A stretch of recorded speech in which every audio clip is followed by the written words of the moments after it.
to Let's Talk Kentucky. I'm your host and moderator, Sherelle Roberts, and we're here with the Let's Talk team. It's Susan Mills and Lisa High. Hey, y'all. Hey. Okay, so we've got a lot going on in today's show. I'm very excited about it. It's going to be action-packed, and we got a lot of good laughs coming up in the countdown combo. We were cracking up just getting ready for it. But first, let me tell you about this. So remember a couple of months ago when Elmo on Twitter asked, How are you guys doing? Yes, I remember. And it was like the internet went in with how they were not doing well, how they were questioning the meaning of life, just not feeling great. Well, I guess the city of Lexington is taking a clue from that, and the Lexington Community Health Improvement Partnership is going to be doing a community survey asking people in Lexington, how are they feeling? So it is a survey on mental health. You can go to this website, and it's a quick little survey. And so it asks you about like general mental well-being, what does our community need in terms of mental health resources, and things of that nature, and how can people be empowered to get mental health, and the affordability of mental health resources. So I think this is great because somebody's asking, how can we help you better? Right. Yeah. Right. And it all stemmed from Elmo. I don't know if Elmo did this, but I'm telling you, he got the world talking. But you know how popular that post was, and how it got it got reposted and shared, and then we talked about it on our show, and a lot of shows were talking about it. So I mean, it just showed that people out there do need support. Oh man. And you know, I'm glad that Lexington is making a point to reach out to those people to make sure that they're being heard. I love that too, and I would love to hear about the follow-up from like people's responses on that, you know, to give it some positive trajectory. But I also wonder like how much of that positive response was because Elmo asked the question. Because Elmo is a safe figure that we can all like be comfortable with. It's not just a suit, you know, that's saying, how are you doing today? Yeah, you know? that's right. So maybe we should create a puppet, you know? How are you doing, Lexington? Yeah, just like a little mental health puppet for everybody. Yeah. I don't know. That was just a good idea because I just see it at a press conference with the mayor, and I want this to happen now. If I make the puppet, I feel like I'm going to leave people with PTSD after they watch it. I won't be in charge of making a puppet. I'll tell you that right now. That's terrible. So if you're able, go over to the LexChip website and take that survey so that we can all get on the road to better mental health. All right. Speaking of getting on the road, it is National Work Zone Awareness Week. And folks at the Kentucky Transportation Department are reminding all of us, if you see a yellow or orange cone, this is not a signal to see how fast you can go by it or see if you can weave through it. It means don't do it, right? If you see somebody working on the road, slow down.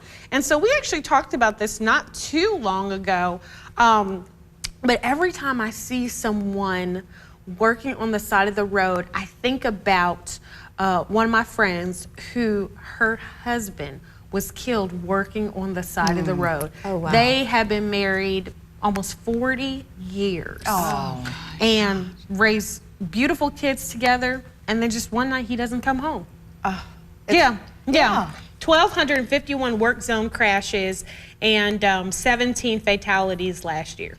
Oh my goodness. It's horrible. It really is. And you know, it's not only just about slowing down. That's very important. But also get over. If you have a lane to be able to scoot over, get away from that area. Give them as much space as possible. But slowing down is so important. And you know, sometimes though, I have noticed that the cones, I feel like the cones need to be put out. There needs to be a warning even further ahead to let us know, because drivers are all distracted. They've got kids, they've got phones, they've got radio, they've got everything distracting them now, food, everything. So if you can give them as much notice as possible, I think that would be helpful as well. That's good. Yeah, I always think about, you know, this is not a construction worker, but this is a dad and a brother and an uncle, and you know, and so when you kind of put it into that kind of perspective, it makes you react differently. And also, I feel like from the construction, News Circle's turned into NASCAR. Yes. Like I will be like passing someone, excuse me, and then someone will like dart in between there and stuff. It's like, this is not NASCAR, people. Yeah, I know. Yeah. Just let's take it easy. These cars are weapons. They really are. Yep. We need to treat them with respect and be respectful of other drivers as well. Yeah. So just take it easy out If there. you leave early, then you don't have to speed. That's what my right. grandma did, honey. She would be ready to go half an hour before she had to go anywhere. We'd be like, what are you doing? I saw this guy going 100 miles an hour, and he was like whipping in and out of traffic, and we met each other at the stoplight. Like, I know, it didn't do any good. And it really doesn't do any good to rush like that. Exactly. So there's that. And then finally, Amy Grant, what a big deal. She is coming to Lexington. She will be at the Lexington Opera House in September, and tickets are going on sale this week. I feel like this is one of those ones that is going to go super fast. Oh, yeah. Yeah. Amy Grant's so popular. I mean, even when I was a child, she was a big deal. And to see her still out there touring and making music, Right. big deal. Right. It's really cool. And to see her husband too. Vince Gill is her husband, and so he's a huge country music star from the 90s, especially during that heyday. And so yeah, and he's a fantastic musician. So I wonder if he's going to be there with her. I'm hoping so. Do a Fingers little crossed. surprise. Yeah. You know what? That could be. Look, I'm cooking up stuff. We're gonna be cooking up stuff for your show. I'm like, I wonder if you get her on your show. Right. At 9 o'clock. Oh, we'd love to have her. So yeah, we're going to be reaching out to some people. Okay. right now. That'd be fun. See if we can make that happen. Yeah. All right, everybody, stick around. Coming up after the break, we're gonna talk about pantyhose. Stay with us.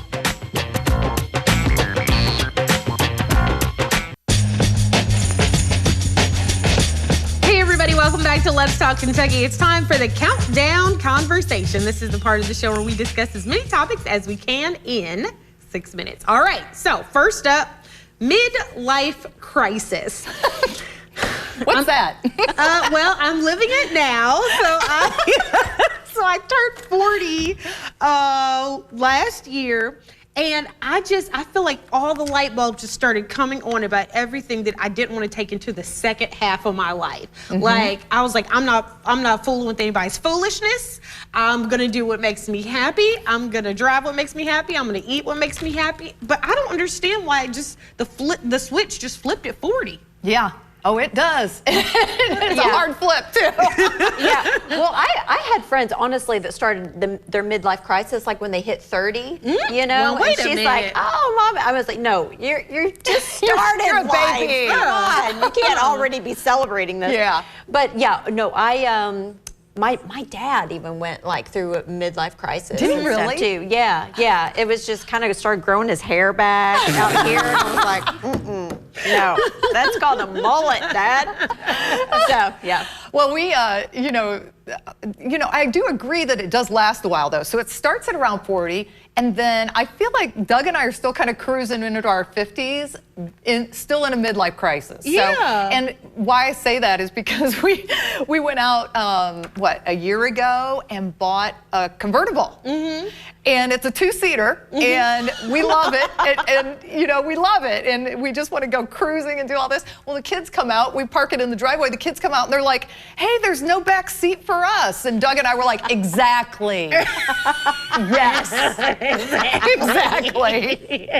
Exactly. Well, I had the same midlife crisis. I bought a tiny little two-seater as well. Yes, you did. And Oh, that I is a sweet remember, so one of my ex-boyfriends saw it, and he goes, I don't like that. And I said, why? And he says, this says that I'm never going to have any kids and I'm going to be alone forever. I was like, hey, mind your business. That's why he's the ex. That's why he's the ex. Exactly.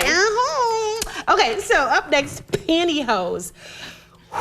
Like, when did we stop wearing pantyhose? I remember, so we had a whole discussion. We couldn't pinpoint it.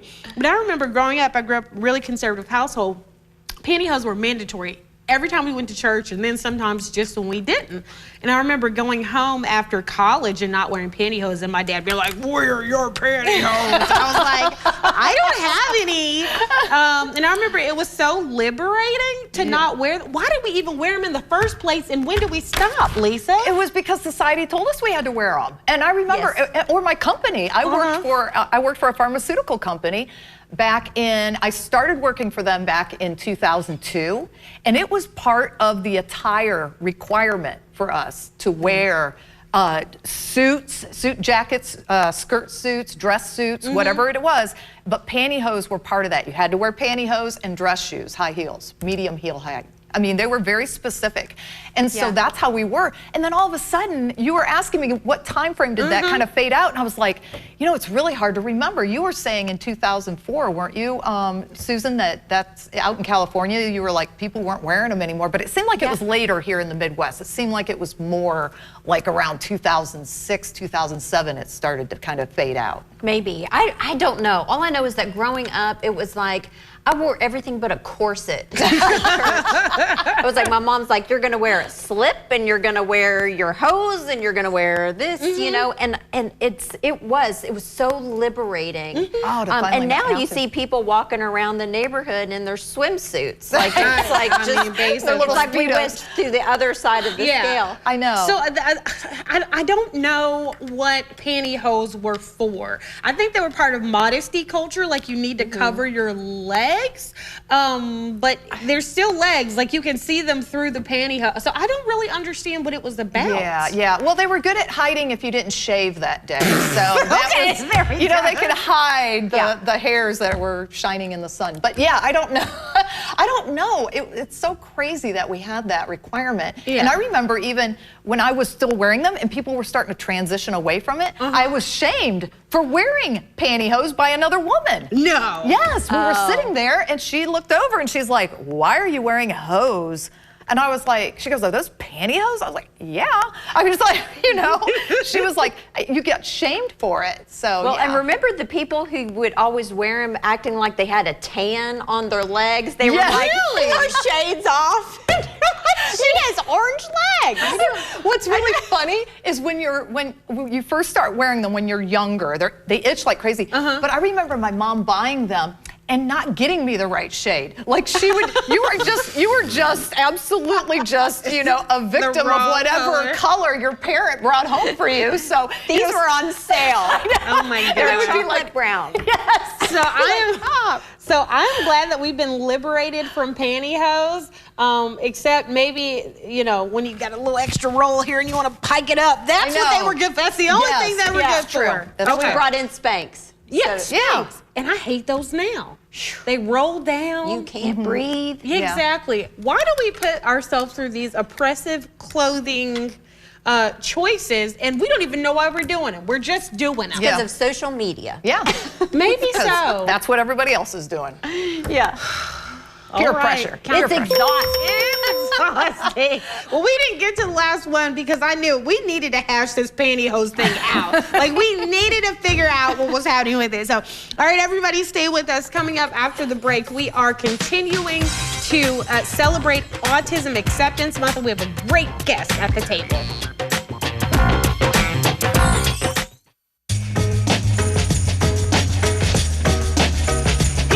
Welcome back to Let's Talk Kentucky. We're here with the Let's Talk team. We got Lisa High, Susan Mills, and joining us at the table is Stephen Wood. Welcome. Hi, everybody. Hi. Stephen does applied, we're glad to have you. Stephen does applied behavior analysis therapy for children who are on the autism spectrum. And Susan brought him to us because she is so very active in this community. And we're going to show a little video of you actually doing a quick little therapy session with Alex, our one of our favorite little guys. Check it out. Say cereal. Cereal. Good. Say mommy. Mommy. Say bed. Bed. Say shirt. Shirt. Say potty. Potty. Say bubbles. Bubbles. Oh, I love it. I know. It made me want to say it as we, you know, we're kind of saying these things. So tell us what we just saw there very quickly. Sure. So as you mentioned, my name's Stephen Wood. I'm a board certified behavior analyst and licensed behavior analyst here in Kentucky. And I work with an organization, Cultivate Behavior Health and Education, and we operate, we have 7 clinics here in Kentucky, Lexington, Louisville, Hebron, Bowling Green, and a couple others. In the video you just saw, that was me working with a little guy who had a diagnosis of autism spectrum. He was approximately 3 years old in the video and participated in a comprehensive, intensive early intervention program. So Essentially, what we try to do is get these kids early and get them involved in intensive early intervention. Alex in the video received approximately 35 hours a week of ABA therapy, probably for about 2 years prior to graduating from our program. And it's my understanding he's, in the public school setting now and doing quite well. He is doing very well. I do. That's my baby. That's my nugget right there. Well, we might fight for whose baby that is. I would say he was my baby, but we can share him. He was a real angel. So with this being Autism Acceptance Month, there's so much that people do not understand about autism spectrum disorder. So just tell us very briefly, what is autism spectrum disorder? Sure. So autism is a neurodevelopmental disability. It's typically diagnosed between the ages of 2 and 3. You have, in Kentucky, we have some real access to diagnosis issues where you have children who aren't able to access a diagnosis between 2 and 3. Kids that are getting diagnoses, at 5 and 6 and 8 years old. There's really kind of a disproportionate number of children of minorities that really access diagnostics and treatment later in life, which is a real issue. Autism is impairment in language acquisition. It presents with impairments in social interaction, and then generally you might have an individual engage in repetitive or self-stimulatory or restrictive patterns of behavior. So really our goal is to provide an enriched reinforcing environment for kids where kids are really motivated to participate in an instructional session, and then we really target anything from language deficits to activities of daily living to self-help skills, pre-academic skills, and really with the goal of getting kids ready for school so that kids can go into a school setting and function with the typical types of special education supports. So I've been around in the autism community for so long now, and I hear so many misconceptions about autism.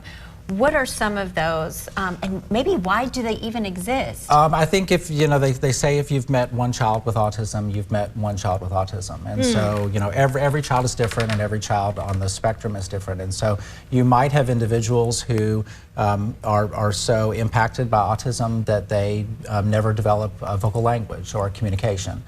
You might have an individual who requires much less support with autism. We in the past referred to those folks as high functioning or low functioning. We typically kind of discuss that in terms of like the amount of support that an individual receives. And so you likely had teachers and educators in college who were potentially on the autism spectrum.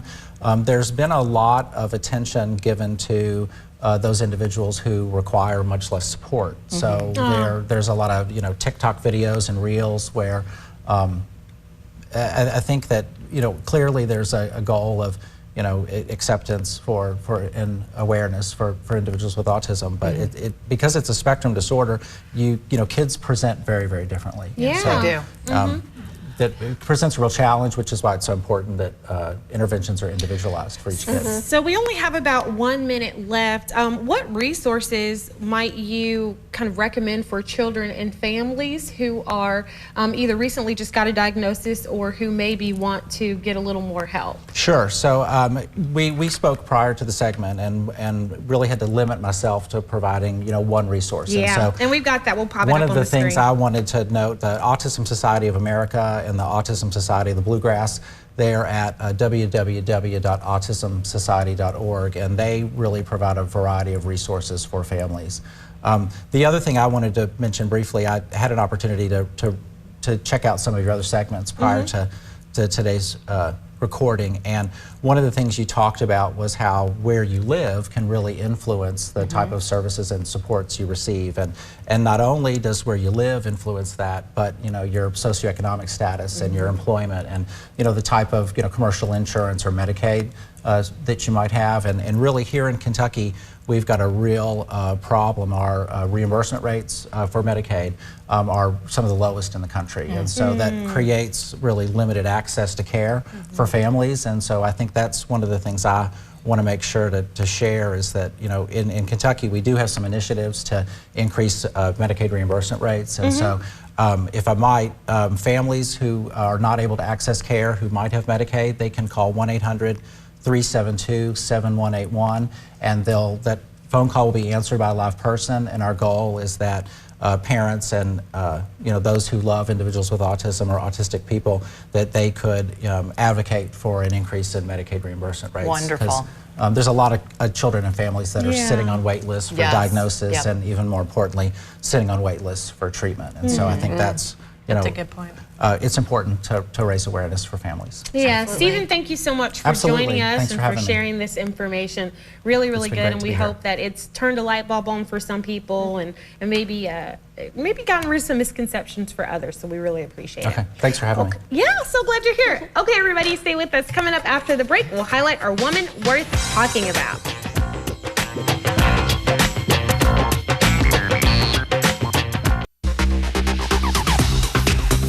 Welcome back to the show. We're going to wrap it up by highlighting our woman we're talking about. Her name is Megan Brannon. Megan is the mom of a child who's on the autism spectrum. She's the founder of Sprinkles of Hope, and we've got a picture of that. It's a bakery in Maysville that hires people who have special needs. So she provides employment opportunities and enrichment for people who need jobs.